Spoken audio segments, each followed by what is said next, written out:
भारत की industrial growth का नया डेटा इतना अच्छा आया कि इसने सबको शॉक कर दिया। भारत के लोग रोजमर्रा के सामानों पर खर्चा कम कर रहे हैं और भारत की 8 मेजर कंट्रीब्यूटिंग इंडस्ट्रीज की ग्रोथ में भी डिक्लाइन देखा गया। तो सवाल यह है कि ग्रोथ इतनी अच्छी हुई कैसे? तो फरवरी 2026 में इंडिया की इंडस्ट्री ग्रोथ का डेटा आया है जिसने एक बहुत ही पॉजिटिव सरप्राइज दिया है। ये ग्रोथ मेजर होती है इंडेक्स ऑफ इंडस्ट्रियल प्रोडक्शन से, आईआईपी से, जो कि अब की बार फरवरी में 5.2% आई है, जो कि जनवरी से मार्जिनली हायर है। मतलब जनवरी में भी अच्छी आई थी और अब की बार फरवरी में जो आई है ये तो जनवरी से भी अच्छी है। अगर नवंबर और दिसंबर को छोड़ दे पिछले साल, तो ये वाली ग्रोथ जो अब की बार फरवरी में हुई है ये 2 साल की सबसे अच्छी ग्रोथ है। यानी नवंबर और दिसंबर में इससे अच्छी ग्रोथ हुई थी, नवंबर और दिसंबर के बाद ये तीसरी बार है जब हमारी इंडस्ट्री की ग्रोथ बहुत अच्छी हुई है।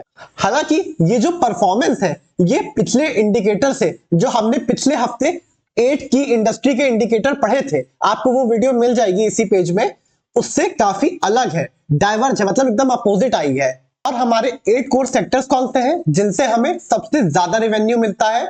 Crude oil, natural gas, refinery product, coal, fertiliser, steel, cement और इलेक्ट्रिसिटी।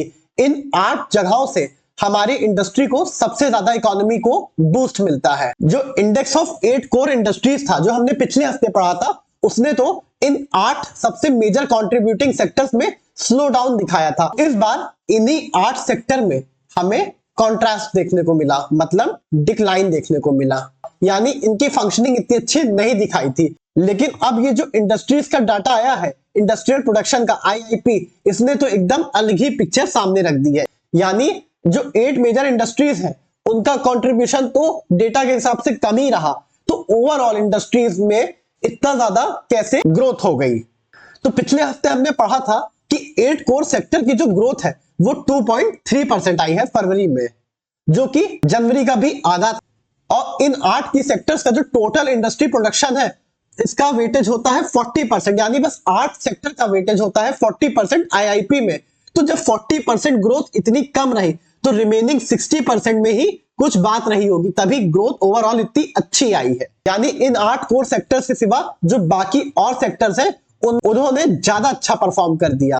लेकिन जब हमने पिछली बार पढ़ा था तो इन 8 की सेक्टर्स जिनका वेट 40% है आईआईपी में, इसको देख के हमें लगा था कि जो ये सेक्टर है ये आईआईपी की ओवरऑल ग्रोथ को काफी अफेक्ट करेंगे, यानी उसको नीचे लाएंगे।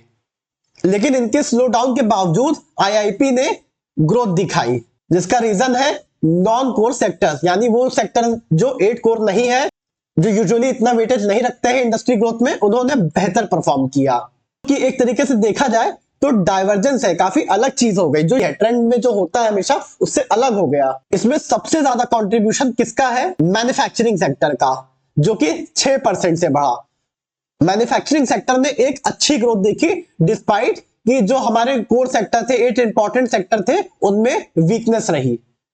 यही एक की कंट्रीब्यूटर है ओवरऑल इंडस्ट्रियल प्रोडक्शन के सर्ज में। साथ में कैपिटल गुड ने भी अच्छा परफॉर्म किया, जो कि 12.5% तक बढ़ा। कैपिटल गुड क्या होता है? मशीन्स की मैन्युफैक्चरिंग जो प्रोडक्ट बनाने में यूज होती है। मशीन से प्रोडक्ट तो बनता है लेकिन वो मशीन भी तो बनती है, तो मशीन्स बहुत ज्यादा मात्रा में बनी, प्रोडक्शन हुई उनकी, और जो कि जिसका रेट है 12.5%, और ये हाईएस्ट है 28 मंथ्स का, यानी 2 साल से भी ऊपर का अगर हम देखें तो मशीन प्रोडक्शन सबसे ज्यादा हुई है। ये दिखाता है कि इन्वेस्टमेंट इंडिया में बढ़ रही है और इंडस्ट्री का एक्सपेंशन हो रहा है, लोग ज्यादा मशीन मंगा रहे हैं, ज्यादा प्रोडक्शन कर रहे हैं। तो ये चीज जो है ये लेबर के लिए, वर्कर्स के लिए बहुत अच्छा है, ज्यादा प्रोडक्शन होगी, ज्यादा काम मिलेगा, और पैसे के लिए भी अच्छा है, कैपिटल के लिए भी अच्छा है। साथ में हमने देखा कि जो कंज्यूमर ड्यूरेबल है उसमें भी 7.3% की ग्रोथ हुई है। कंज्यूमर ड्यूरेबल मतलब वो सामान जो लोग एक बार खरीद लेते हैं तो थोड़े समय चलता है, जैसे टीवी खरीद लिया, फ्रिज खरीद लिया, तो कईयों के घर तो 10-10 साल भी ये सब सामान चलते हैं, तो हर कोई इसको रोज नहीं चेंज करता, तो इसको कहते हैं कंज्यूमर ड्यूरेबल। इसमें 7.3% की ग्रोथ देखी गई। और जो कंज्यूमर नॉन ड्यूरेबल है, मतलब वो सामान जो हम हर थोड़े दिनों में खरीदते हैं और खत्म हो जाता है तो फिर खरीदते हैं, जैसे आपका कपड़ा हो गया, खाने पीने का सामान हो गया, या hygiene related, sanitary related products हो गए, उसमें लेकिन डिक्लाइन देखा गया। 0.6% का, और ये डिक्लाइन लगातार दूसरे महीने देखा गया, यानी जनवरी में भी डिक्लाइन था और अब 0.6% फरवरी में भी डिक्लाइन है। तो एक तरफ जहां ड्यूरेबल इतना बढ़ रहा है, तो दूसरी तरफ नॉन ड्यूरेबल मतलब रोजमर्रा के सामान लोग नहीं खरीद रहे हैं। तो एडिटर कहते हैं कि ये कोई स्टैटिस्टिकल एनोमली नहीं है, मतलब एक कोई एरर नहीं हो गई है, वन टाइम एरर। तो क्या होता है कि जो नॉन ड्यूरेबल सामान पे लोग पैसा खर्च करते हैं, वो उस पे उनका ज्यादा कंट्रोल होता है, ज्यादा चॉइस होता है। डिस्क्रिशन मतलब कंट्रोल या चॉइस। क्या होता है, रोजमर्रा के सामान आप खरीद रहे हो, तो अगर आपके पास पैसे कम है या अगर आप फाइनेंशियली किसी तरह से कंस्ट्रेन है, आपके पास खर्चा करने की क्षमता कम है, तो आप अपने रोजमर्रा के सामान में ज्यादा कटौती करते हो, बचा बचा के चलते हो। इसीलिए जो नॉन ड्यूरेबल आइटम में स्पेंडिंग होती है, उसको गवर्नमेंट या एजेंसीज एक्सेस करती है कंज्यूमर के सेंटिमेंट जानने के लिए। मतलब इस समय ग्राहक कंज्यूमर जो है वो ज्यादा सामान ले सकते हैं, पैसा खर्च करने के मूड में है कि नहीं है। और अभी का ये जो डेटा बताता है, ये बताता है कि सेंटिमेंट अभी कम है, मतलब लोग अभी पैसा खर्चा करने के ज्यादा मूड में नहीं है। किसी भी कारण से हो सकता है, शायद लोगों को महंगाई ज्यादा लग रही हो, या ग्लोबल अनसर्टेनिटी को देखते हुए लोगों को लग रहा हो कि वो पैसा सेव करें, तो इसीलिए रोजमर्रा के सामान में घटत आपको देखने को मिल रही है। फाइनेंस मिनिस्ट्री का एक डेटा आया है जिसमें यह दिखाया गया है कि हाउस होल्ड एक्सपेंडिचर, जो रोजमर्रा के घर का खर्चा होता है, उसका जो कंट्रीब्यूशन है जीडीपी में, वो घट रहा है हर महीने। ये दिखाता है कि इकोनॉमी में डिमांड वीक हो रही है। जब लोग रोज का सामान लेने में सोच रहे हैं, तो ये दिखाता है कि इकोनॉमी में अब डिमांड वीक हो रही है। डिमांड वीक होगी तो प्रोडक्शन भी वीक होगी। तो ये इंडस्ट्रियल ग्रोथ को लेके एक टेंशन की बात भी है। जो आईआईपी है, इंडस्ट्रियल प्रोडक्शन और कोर इंडस्ट्री का इंडेक्स है, ये काफी कोरिलेट करता है, हमेशा एक साथ ही चलता है। अगर एक घटता है तो दूसरा भी घटता है, एक बढ़ता है तो दूसरा भी बढ़ता है। तो ये काफी अनयूजुअल है कि दोनों अपोजिट डायरेक्शन में चले गए, मतलब एक में घटत हुई और एक में बढ़त हुई।